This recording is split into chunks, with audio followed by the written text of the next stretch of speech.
નમસ્કાર, spark today ન્યૂઝમાં આપનું હાર્દિક સ્વાગત છે. દોડભાગ ભરી લાઈફ, કોઈ વ્યક્તિ થોભવાનું એટલે કે રોકાવાનું નામ જ નથી લઈ રહ્યા.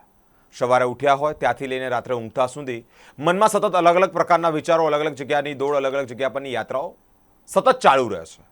તેવામાં મન જ બધું છે. મન માણસ જીત્યો તો બધું જ જીત્યું છે. પરંતુ એ મન પર કયા પ્રકારના વિચારો હાવી થાય છે, કયા પ્રકારના વિચારો તમે લઈ અને એક્શન મોડમાં મૂકો છો, કયા પ્રકારની આદતો બને છે અને આદતો કયા પ્રકારના નિયમ બને છે, જેનાથી આખા લાઈફનો દ્રષ્ટિકોણ તૈયાર થાય છે કે તમે દુનિયાને, તમારા નજીકના લોકોને કેવી રીતે ટ્રીટ કરો છો. અલગ અલગ સેમિનારો અંતર્ગત થતા હોય છે. વડોદરા શહેરમાં 29 તારીખથી નવલખી મેદાન ખાતે નવા દ્રષ્ટિકોણવાળી શિબિરની શરૂઆત જ્યારે થતી હોય, 3 મે સુધી જ્યારે ચાલવાની છે, 3 જૂન સુધી જ્યારે ચાલવાની હોય, તે અંતર્ગત વાતચીત કરી છે. મારી સાથે વાતચીત કરવા માટે પ્રાર્થનાબેન જોડાયા છે. સ્પાર્ક ટુડે ન્યૂઝમાં આપનું હાર્દિક સ્વાગત છે. આપ સૌને મારા પ્રણામ. પહેલાં તો તમને એ પૂછવા માંગુ છું કે આજે નામ રાખ્યું છે નવા દ્રષ્ટિકોણવાળી શિબિર, શું છે, એનું તાત્પર્ય શું છે? આજ સુધી તમે ઘણી બધી શિબિરોમાં ગયા હશો, ઘણા બધા પ્રોગ્રામ અટેન્ડ કર્યા હશે, યુટ્યુબ પર વિડીયોઝ જોયા હશે, પણ આ શિબિર એ અદ્ભુત છે. આ કોઈ સ્વાસ્થ્ય પૂરતી શિબિર નથી, આ કોઈ ભોજન શિબિર નથી. આ એક અલગ જ નવો દ્રષ્ટિકોણ ધરાવતો આ શિબિર એક એવા અદ્ભુત પ્રયોગો લઈને આવી છે જેથી લોકોનામાં શારીરિક, માનસિક અને આધ્યાત્મિક જીવનમાં બદલાવ આવી શકે. જેમ કે વાત કરીએ કે ભોજન, તો આપણને સૌને ખબર છે કે હેલ્ધી ફૂડ લેવું જોઈએ, સાત્વિક ફૂડ લેવું જોઈએ, બટ એ ભોજનમાં પણ એક નવો દ્રષ્ટિકોણ કઈ રીતે પેદા થઈ શકે કે આપણે કોઈ વસ્તુને છોડવાની નથી, આપણે દરેક વસ્તુને રાઇટ કોમ્બિનેશન સાથે લેવાનું છે અને રાઇટ સમય અને રાઇટ ટેકનિકથી બનેલી. તો આવી રીતે નાના નાના સ્ટેપમાં દરેક વસ્તુ માટે એક નવો દ્રષ્ટિકોણ આ શિબિર ઉત્પન્ન કરશે. ઓકે, તમે જે પ્રમાણે વાત કરી તે પ્રમાણે કે કોઈ વસ્તુ છોડવાની નથી, આપણે એ દ્રષ્ટિકોણ અલગ રાખવાનો છે. પણ કયા પ્રકારના દ્રષ્ટિકોણની વાત કરો છો? અત્યારે જે પ્રમાણે લોકો જે રૂટીન લાઈફમાં છે, પોતાની વ્યસ્તતા છે, તો એ વ્યસ્તતામાંથી કાઢીને આધ્યાત્મિકતામાં ટાઈમ આપે કે પછી મનનું બેલેન્સ કરે, કયા પ્રકારની વાત છે આમાં? અહીંયા કોઈ વસ્તુને છોડીને કોઈ બીજા માટે સમય ઇન્વેસ્ટ કરવાની વાત નથી. અહીંયા જે કરી રહ્યા છે એને કઈ રીતે સમજની સાથે એનું પૂરું પ્રોપર નોલેજ લઈને 100% આપી શકે તો જ રિઝલ્ટ મળી શકે. આપણે બિઝનેસ કરીએ છીએ તો એમાં પણ જો 100% આપવું હશે તો એ બિઝનેસની નોલેજની સાથે આપણું પણ નોલેજ હોવું જોઈએ. આ બોડીમાં, શરીરમાં ઉર્જા હશે તો બિઝનેસ કરી શકીશું, તો બાળકોની જવાબદારી લઈ શકીશું, પરિવારમાં એક સુંદર હાર્મની બની રહેશે, બાળકો સારો અભ્યાસ કરી શકશે. તો એના માટે આ શિબિરનું જે કંઈ સાયન્સ છે એ ઉર્જા ઉપર આધારિત છે અને દ્રષ્ટિકોણ આપણા જીવન જીવવાની શૈલી માટે કઈ રીતે કેળવાય એના માટેની આ શિબિર છે. કંઈક બદલાવ આવે, કોઈની અંદર 100% તમે ઇન્વોલ્વ થાવ અને પછી અલગ રિઝલ્ટ જોઈએ. શું માનો છો અત્યારના કરંટ જનરેશનમાં લોકોનું ડેડિકેશન પોતાના ફિલ્ડ પ્રત્યે 100% નથી? બિલકુલ હોઈ શકે છે 100%, પણ જ્યારે આપણે એનાલિસિસ કરવાનું છે, એક પ્રશ્ન પૂછું, એક ઉદાહરણ લઈ લે કે આપણે વિચારીએ છીએ કે આપણે તો હેલ્ધી જ ફૂડ ખાઈએ છીએ, સલાડ ખાઈએ છીએ, ક્યારેક ફ્રૂટ્સ ખાઈ લઈએ છીએ કે આમ, તો એક એટ ધ એન્ડ આપણું એનાલિસિસ થાય. લાઈક બિઝનેસ કરીએ તો એટ ધ એન્ડ એનાલિસિસમાં શું મળવા જોઈએ? મની, પ્રોફિટ આવવું જોઈએ. તો ભોજન તમે લઈ રહ્યા છો તો ભોજનથી ઉર્જા વધવી જોઈએ કે ઓછી થવી જોઈએ? વધવી જોઈએ. પણ આજે જે ભોજન લઈ રહ્યા છે એનાથી શું થઈ રહ્યું છે? તો એનાલિસિસ થવું જોઈએ. તો આપણને ખ્યાલ આવી જશે કે આપણે 100% એને સમજવું છે કે નહીં.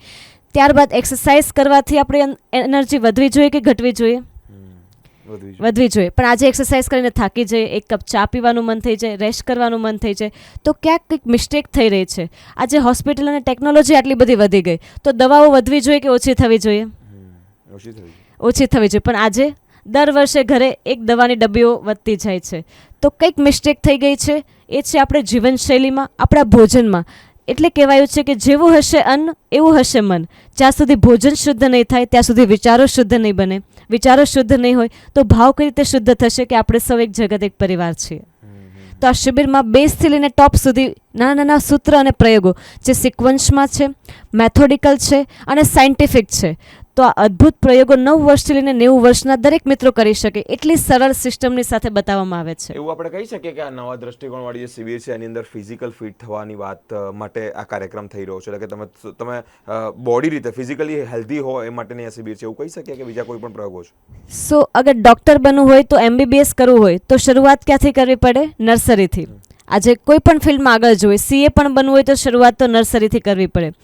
તો આ શિબિર મેં જેમ કહ્યું કે ફક્ત સ્વાસ્થ્ય પૂરતી નથી, પરંતુ હા, તમારે કોઈ પણ જગ્યાએ કોઈ પણ કાર્યમાં સફળ થવું હોય તો બેઝથી કાર્ય શરૂ કરવું પડે. અને જે દરેક બુદ્ધ પુરુષોએ ત્યાંથી જ શરૂઆત કરી અન્નમય કોષથી લઈને નિર્વાણમય કોષ જે કૃષ્ણએ કહ્યું, એ જ મહાવીર કહ્યું, એ જ દરેક બુદ્ધ પુરુષોએ કહ્યું કે જ્યાં સુધી આપણું બેઝ સ્ટ્રોંગ નહીં હોય, જ્યાં સુધી આપણું શરીર શક્તિશાળી નહીં હોય, તો જ્ઞાન સુધી કઈ રીતે પહોંચી શકાશે, આ બ્રેનની શક્તિઓ કઈ રીતે જાગશે, તો શરીરમાં ઉર્જા કઈ રીતે બને છે?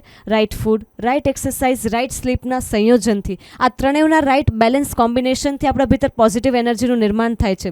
તો આપણે માઇન્ડ, મનની શક્તિઓને જાગૃત કરીશું તો આપણા ભીતર એ જ્ઞાનનો જન્મ લેશે, તો આપણે બિઝનેસમાં પણ સક્સેસ જઈશું. તો અહીંયા ફક્ત સ્વાસ્થ્ય પૂરતી વાત નથી, શરીર, મન અને ચેતના, બોડી, માઇન્ડ અને કોન્શિયસનેસ ત્રણેયને લિંક કરનારા પ્રયોગો છે આ શિબિરમાં. મુખ્યત્વે બાબત જાણવી છે કે અલગ અલગ પ્રયોગો જે સાયન્સ સાથે અને આધ્યાત્મિકતાની દુનિયામાં, ધાર્મિક દુનિયામાં બધે મર્જ થાય છે, પેરેલલ છે, એ પ્રમાણેના પ્રયોગો છે. ક્યાંથી શરૂઆત થઈ અને આ કરવાનું શું રીઝન હોઈ શકે? તમે વડોદરામાં ફર્સ્ટ ટાઈમ કરી રહ્યા છો ને? જી. તો ઓલ ઓવર ગુજરાતમાં અલગ અલગ જગ્યા પર અલગ અલગ શહેરોમાં કરી રહ્યા છો કે વર્લ્ડ વાઇડ થઈ રહ્યું છે? તો સન ટુ હ્યુમન ફાઉન્ડેશન જે ટોટલી નન કમર્શિયલ છે, જેના અંતર્ગત રેસિડેન્શિયલ અને નોન રેસિડેન્શિયલ શિબિરોનું આયોજન થતું હોય છે. તો જે નોન રેસિડેન્શિયલ શિબિરો છે તે દેશ અને વિદેશમાં ઓલ ઓવર ધ ગ્લોબ થતી હોય છે, અને અત્યાર સુધીમાં Sun to Human Foundation non commercial more than 10,000 programmes કરી ચૂકી છે. અને હું સ્પેશિયલી ઇન્ડિયાની વાત કરું તો રાજસ્થાન, મહારાષ્ટ્ર, ઉત્તર પ્રદેશ, કોલકાતા, સાઉથ, મુંબઈ, પુણે, મહારાષ્ટ્રમાં ઘણી બધી જગ્યાએ થઈ. અને ગુજરાતની જો વાત કરું તો ગુજરાતમાં સુરત, રાજકોટ, અમદાવાદ, ભાવનગર, આણંદ, જામનગર અને પછી વડોદરામાં આ ફર્સ્ટ ટાઈમ થઈ રહી છે. દિલ્હીમાં પણ આ શિબિર થઈ ચૂકી છે, અને પૂરા પેન ઇન્ડિયાની સાથે એબ્રોડમાં પણ ઓસ્ટ્રેલિયા, લંડન, હોંગકોંગમાં પણ આ શિબિરના પ્રયોગો ત્યાં પહોંચ્યા છે.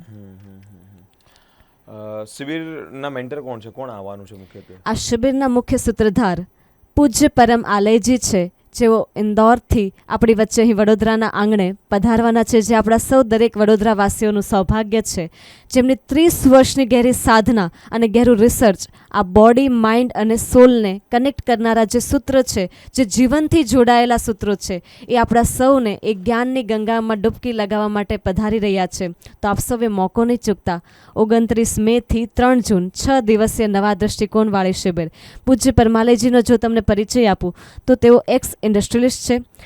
તેમનું બહુ મોટી ફૂડ ઇન્ડસ્ટ્રી હતી, અને જ્યારે એમણે જોયું કે ફૂડમાં એટલા કેમિકલ્સ એડ થઈ રહ્યા છે જે ડિરેક્ટલી હેલ્થની સાથે આ બ્રેઇનને પણ અસર કરી રહ્યા છે, તો અને એમણે જોયું કે હું પૈસા તો ખૂબ કમાવી લીધા આ જીવનમાં, લક્ઝરી લાઈફ પણ જીવી લીધી, પણ ખાલી આ અર્થ પર હું ખુદને કમાવા માટે આવ્યો છું, ફક્ત ધન અર્જિત કરવા નથી આવ્યો. તો એ ઘણી બધી જગ્યાએ ગયા, ઘણા બધા પુસ્તકો રીડ કર્યા, ઘણા બધા બુદ્ધ પુરુષોને સમજ્યા, અને પછી એમણે જે આ સિક્વન્સમાં જે નોલેજ પરોવી આપ્યું, જે A to Z સુધી આ જીવનની શૈલીને, જીવન જીવવાની જે SOP કહી શકાય, તો એ સુંદર એક જ્ઞાન કે 100માંથી 99 નહીં, 100માંથી 100 લોકો કરી શકે એવા અદ્ભુત નાના નાના સરળ સૂત્ર અને પ્રયોગો આપ્યા. અને જે એન્શન્ટ વિઝડમ છે આપણું, એને મોડર્ન સાયન્સની સાથે કનેક્ટ કર્યું, જેથી આજની યંગ જનરેશન પણ એ કનેક્ટ કરી શકે. પૂજ્ય પરમ આલયજી અત્યારે ઉપસ્થિત થવાના છે. આપણે જે દિવસે કાર્યક્રમ છે, તમે કહ્યું કે તે પ્રમાણે કે 29 થી 3 જૂન સુધી છે, ટાઈમિંગ શું રહેશે? તો આ શિબિર 29 મેથી 3 જૂન છે. એના ટોટલ 10 સેશન્સ છે. સૌથી પહેલો સેશન શિબિરની પહેલાં છે 28મી તારીખે સવારે 5:30 થી 7:30. જે સેશનનું નામ છે પ્રિપરેશન મીટ, એટલે કે 6 દિવસ આપણે શિબિરમાં કઈ ગહેરાઈથી પ્રવેશ કરવાનો છે, શું તૈયારી કરવાની છે, શું સાથે લઈને આવવાનું છે, જેથી 6 દિવસ જે ત્યાં પ્રયોગો થશે આપણા જીવનમાં કંઈક પોઝિટિવ રૂપાંતરણ લાવી શકે. હવે 6 દિવસમાં ટોટલ 9 સેશન્સ રહેશે. 6 દિવસ મોર્નિંગ તો રહેશે જ, સવારે 5:30 થી 7:30. આ શિબિરને 2 ડિવિઝનમાં તૈયાર કર્યા છે. ફર્સ્ટ 3 ડેઝ મોર્નિંગમાં ફિઝિકલ બોડીની અંદર પાવર કઈ રીતે વધે, ઓક્સિજન લેવલ કઈ રીતે ઇન્ક્રીઝ થાય, તો બહુ જ વર્લ્ડની સૌથી બેસ્ટ ટેકનિક છે, ઓક્સિજન વધારનારી પ્રભાવશાળી ટેકનિક છે, જેનું નામ છે નાભી ઝટકા પ્રયોગ, નેવલ હેમરિંગ ટેકનિક, કે જેનાથી લાખો લોકોની diabetes, thyroid, BP, migraine, PCOD જેવી અસાધ્ય બીમારીઓમાં ચપટી વગાડતા કેટલાક દિવસોમાં જ એને રિઝલ્ટ મળી ગયું છે અને દવાઓમાંથી મુક્તિ મેળવી છે. તો એવા ગહેરા પ્રયોગો ત્યાં કરાવવામાં આવશે. આ ફર્સ્ટ 3 ડેઝ પછી આ શરીર તૈયાર થશે કે હવે મનની શક્તિઓને જાગૃત કરી શકે, અને પછી પૂજ્ય પરમાલયજીનું આગમન થશે શિબિર સ્થળ પર. તો 3 દિવસ સાંજે રહેશે, ત્રીજો, ચોથો અને પાંચમો દિવસ, અને 3 દિવસ સવારે રહેશે પૂજ્ય પરમાલેજીના માઇન્ડ અવેકનિંગ સેશન્સ, જે અંતિમ 3 દિવસ સવારે રહેશે. તો ટોટલ ફિઝિકલ બોડી ઉપર ફર્સ્ટ 3 ડેઝ મોર્નિંગ અને લાસ્ટ 6 સેશન્સ જે છે 3 મોર્નિંગ અને 3 ઇવનિંગ એ માઇન્ડ અવેકનિંગ સેશન્સ રહેશે, જે પૂજ્ય પરમાલેજીના સાનિધ્યમાં રહેશે. લોકોએ શા માટે આવવું જોઈએ? કેમ આ તમારી શિબિરમાં ઇન્ટરેસ્ટ લેવો જોઈએ, આવવું જોઈએ, સમય બગાડવો જોઈએ? ત્યારે બધા કહી રહ્યા છે કે સમય જ નથી. બધા બહુ નામ વડે આપણે આવું સાંભળ્યું હોય કે સમય જ નથી. ઓકે, પૂજા કરવાનું તો એ પણ આપણે જલ્દી કરી નાખીએ. કોઈક જગ્યાએ જવાનું છે તો ત્યાં પણ ત્યાંથી મારે અહીંયાથી અહીં રિટર્ન થવું છે એ પણ બહુ જલ્દી કરી નાખે. કોઈ જગ્યાએ સ્થિરતા નથી રહેતી. અહીંયા આવવાનું મુખ્ય કારણ શું છે? કેમ આવવું જોઈએ? સો તમે જે પ્રશ્ન પૂછ્યો એમાં જ કેટલાક આન્સર છે આ પ્રશ્નના. તમે જે કહ્યું કે સ્થિરતા નથી રહેતી, મારું તમને એક નાનકડો અનુભવ કહું. 7 વર્ષ પહેલાં મને કોઈ શિબિરનું આમંત્રણ આપવા નહોતું આવ્યું. હું જોગર્સ ટ્રેક પર દોડવા જતી હતી કારણ કે મારું 71 કિલો વજન હતું, અને મેં એક બેનર જોયું અને ત્યાં જ ઓનલાઈન જોઈને આ શિબિરનો 1 મિનિટનો વિડીયો મને આકર્ષિત કરી ગયો. કે એની ટેગલાઇન મને આકર્ષિત કરી કે પ્રવચન નહીં, પ્રયોગ. નો મોર ડિસ્કોર્સિસ, ઇટ્સ ટાઈમ ફોર એક્સપેરિમેન્ટ્સ. આજે જ્યાં પણ કંઈ ખાલી સાંભળવાનું હોય તો એ બોર ફીલ થાય, એટલે ત્યાં સુધી સાંભળ્યું ત્યાં સુધી સારું લાગે અને પછી છૂટી જાય. પણ અહીંયા પહેલી વાર મેં લાઈફમાં એક્સપેરિમેન્ટ્સ કરી અને મારી લાઈફમાં રિઝલ્ટ મળી ગયું. ફક્ત 4 મંથ્સમાં મેં અદૃશ્ય નાસ્તો, જે આ શિબિરમાં દરેક પાર્ટિસિપન્ટ્સને 2 કલાક પછી 20 પ્રકારનો અદૃશ્ય નાસ્તો કરાવવામાં આવશે, અને જે આ નાભી ઝટકા પ્રયોગ Which છે, kind of અદૃશ્ય નાસ્તો? અદૃશ્ય નાસ્તો કે જેમાં ફ્રૂટ્સ રહેશે, ડ્રાય ફ્રૂટ્સ રહેશે, નટ્સ રહેશે, ડ્રિંક્સ રહેશે, કેટલાક એનર્જી ડ્રિંક્સ રહેશે, કે જેનાથી આપણા શરીરમાં કેલ્શિયમ, વાઇટામિન્સ, મિનરલ્સ અને દરેક પોષક તત્વો આપણને મળી શકે. આપણે બધી એક્સરસાઇઝ ને બધું વર્કઆઉટ તો કરીએ છીએ, પણ એની સાથે આ બોડીમાં શું ફ્યુલ નાખવું એ આપણને ખબર નથી. આજે કોઈની પાસે 2 વ્હીલર હોય તો એનું ફ્યુલ શું છે? પેટ્રોલ. કાર હોય તો પેટ્રોલ, ડીઝલ કે ઇલેક્ટ્રિકલ. બ્રેનને કેટલું ક્લિયર છે કે ભૂલથી તમારી 2 વ્હીલરમાં તમે શેરડીનો રસ, કોકોકોલા નાખી દીધું? કેમ નહીં નાખ્યું? જરૂર નથી. એને જરૂર નથી, એનું એન્જિન એના માટે બન્યું નથી. તો ત્યાં બ્રેનને ક્લિયર છે કે એક્ટિવાની કંઈક વેલ્યુ છે કેટલાક લાખની, તો આપણે એનું ફ્યુલ જે છે એ જ નાખીશું. તો એવી જ રીતે આ શિબિરમાં મેં તમને જેમ કહ્યું કે અહીંયા કોઈ બીમારી ઉપર કામ નહીં થશે, કોઈ સ્વાસ્થ્ય ઉપર કામ નહીં થશે ફક્ત, પણ આ શિબિરમાં સમજ વધારવામાં આવશે. કે જ્યારે આ બ્રેનને સમજ વધી જશે કે આ શરીરની કેટલી વેલ્યુ છે, તો આપોઆપ એનું ફ્યુલ ડિઝાઇન છે યુનિવર્સ દ્વારા. તો આ શિબિરમાં જે કંઈ પ્રયોગો છે એ યુનિવર્સલ લોના આધારિત છે. જ્યારે મને મારા બ્રેનને એ સમજ આવી ગઈ 7 વર્ષ પહેલાં, તો 4 મહિનામાં ફક્ત 21 કિલો વજન બેલેન્સ થઈ ગયું, મારું હિમોગ્લોબિન લેવલ વધ્યું, મારી 20 યર્સની સિવિયર શરદીની એલર્જી ઠીક થઈ, મારા ફાધરની ડાયાબિટીસમાં ફરક પડ્યો, અમારા ઘરની દરેક મેડિસિન બહાર નીકળી.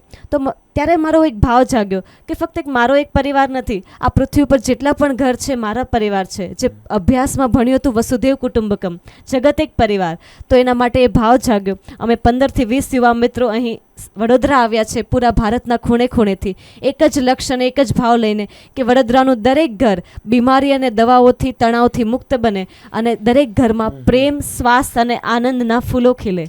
ઓકે, અહીંયા એન્ટ્રી લેવા માટેનો કોઈ ચાર્જિસ કે કોઈક બુકિંગ? હા, આ શિબિર નિઃશુલ્કપણે આયોજિત થઈ રહી છે. 2 કલાક અદ્ભુત પ્રયોગો રહેશે કે જેનાથી તમારા બોડીમાં ફિઝિકલ અને મેન્ટલ અને સ્પિરિચ્યુઅલ લેવલ પર ઘણા બધા ચેન્જીસ તમને ફીલ થશે. અને 2 કલાક પછી જે 20 આઇટમ્સનો અદૃશ્ય નાસ્તો છે એ પણ નિઃશુલ્કપણે છે, પણ અમે હજારો લોકો સુધી પહોંચી રહ્યા છીએ. અમે દરેક ગાર્ડન, દરેક સોસાયટીઝ, ક્લબ્સ, બિઝનેસ ગ્રુપ, સમાજ, સંસ્થાઓ, દરેક જગ્યાએ જઈને અમે 40 મિનિટ્સના ફ્રી ઇન્ટ્રોડક્ટરી વર્કશોપ કરી રહ્યા છે. અથવા કોઈ ઓલરેડી પ્લાન પ્રોગ્રામ હોય જ્યાં મોટું ગેધરિંગ થઈ રહ્યું હોય તો ત્યાં પણ અમે અનાઉન્સમેન્ટ્સ કરવા જઈ રહ્યા છીએ, લોકોને ઇન્વિટેશન આપવા જઈ રહ્યા છે. તો તેના માટે એક વ્યવસ્થાના ભાગરૂપે 3 સરળ સ્ટેપમાં રજિસ્ટ્રેશન પ્રોસેસ રાખી છે. તો ફર્સ્ટ સ્ટેપમાં તમારે ઓનલાઈન ફોર્મ ભરવાનું હોય છે. સેકન્ડ સ્ટેપમાં તમને આ ફ્લાયરથી તમને જણાવી રહ્યા છીએ અમે, સેકન્ડ સ્ટેપ જે છે તેમાં તમારે એન્ટ્રી કાર્ડ પ્રાપ્ત કરવા માટેનું તમને લોકેશન સ્કેન કરવાથી મળી જશે. અને થર્ડ સ્ટેપમાં તમે અમારા ઓફિશિયલ વોટ્સઅપ ગ્રુપથી જોડાતા હો છો, જેથી તમને આ શિબિરને લગતી બધી જ ઇમ્પોર્ટન્ટ માહિતી, દરેક સૂત્ર, પૂજ્ય પરમાલેજીની ગહેરી વાણી પણ, શિબિર પછી પણ કે પછી તમે કઈ રીતે ઘરે રહીને આ પ્રયોગોને તમારી લાઈફમાં ઇન્વોલ્વ કરી શકો, તો એ બધી વિડીયોના માધ્યમથી આ માહિતી વોટ્સઅપ ગ્રુપથી અમે પહોંચાડતા હોઈએ છીએ. અને આ શિબિરમાં દરેક પાર્ટિસિપન્ટ્સને આ એન્ટ્રી કાર્ડ પહેરીને આવવું ફરજિયાત છે, જેથી ત્યાં વ્યવસ્થા સુચારુ રૂપે બની શકે. બેલેન્સ ખૂબ જરૂરિયાત છે. કોઈ પણ વસ્તુમાં અતિ વેગમાં આવીને ન થાય. તમારે મસલ્સ ગેઇન કરવા છે તો મસલ્સ એકને એક દિવસે ગેઇન નથી થઈ શકતા. મનની શાંતિ પ્રાપ્ત કરવી છે તો એકને એક દિવસમાં ઇમિડિયેટ કોઈ વસ્તુ નથી થતી. કોઈ પણ વસ્તુએ કઈ જગ્યા પર કંઈક પામવું છે, કંઈક પહોંચવું છે, કંઈક મેળવવું છે, તો એની પાછળ ઘણી બધી મહેનત લાગતી હોય છે. ફિઝિકલ બોડી આપણું હેલ્ધી થાય, સાચા અર્થમાં હેલ્ધી થાય, મનની શાંતિ સાચા અર્થમાં આવે, સાથે જ જે સોલ એટલે કે આત્માનું પરમાત્મા સાથે મિલન અને એની સફર જે છે ભગવાન સુધી જવાની એ પણ પ્રોપર થાય, એ વેમાં થાય કે જેમાં ભગવાન ઈચ્છે છે, પરમાત્મા ઈચ્છે છે. અલગ અલગ કાર્યક્રમો આવા થતા રહે છે. નવા દ્રષ્ટિકોણવાળી શિબિર 29 તારીખથી નવલખી મેદાન ખાતે શરૂ થવા જઈ રહી છે. આપણે પણ આ એક અદ્ભુત લાવો જ્યારે પરમ પૂજ્યશ્રી આવતા હોય અને તેઓના સાનિધ્યમાં, તેઓના દિવ્ય સાનિધ્યમાં આ કાર્યક્રમ થતો હોય ત્યારે આપણે પણ લાવો લઈ અને આપણે પણ પોતાની જાતને સૌભાગ્ય ગણી અને આ બાબતે ભાગ લઈએ અને આમાં અવેર થઈએ. આપણે તો અવેર થઈએ જ, આપણે તો જોડાઈએ, પણ સાથે સાથે બીજા બધા ઘણા લોકોને પણ જોડીએ. સ્પાર્ક ન્યૂઝ એક માધ્યમ, એક હેતુ કે આવા અલગ અલગ કાર્યક્રમો થાય, લોકો આ સુધી આ કાર્યક્રમો પહોંચે કે આ કઈ રીતે થઈ રહ્યું છે, શેની માટે થઈ રહ્યું છે અને થયા પછી લોકોને કયા પ્રકારનો ફાયદો થશે, એ અલગ અલગ ટોપિક પર ચર્ચા કરી, એ બાબતે વાતચીત કરી અને આપ સુધી પહોંચવાનો પ્રયત્ન કર્યો. તમામ અપડેટ આવી આપ સુધી લઈને પહોંચતા રહીશું. આવી અપડેટ જોવા માટે અમારી સાથે સ્પાર્ક ન્યૂઝ પર જોડાયેલા રહો. કેમેરામેન નિસર્ગ સાથે હું બિરેન, સ્પાર્ક ન્યૂઝ.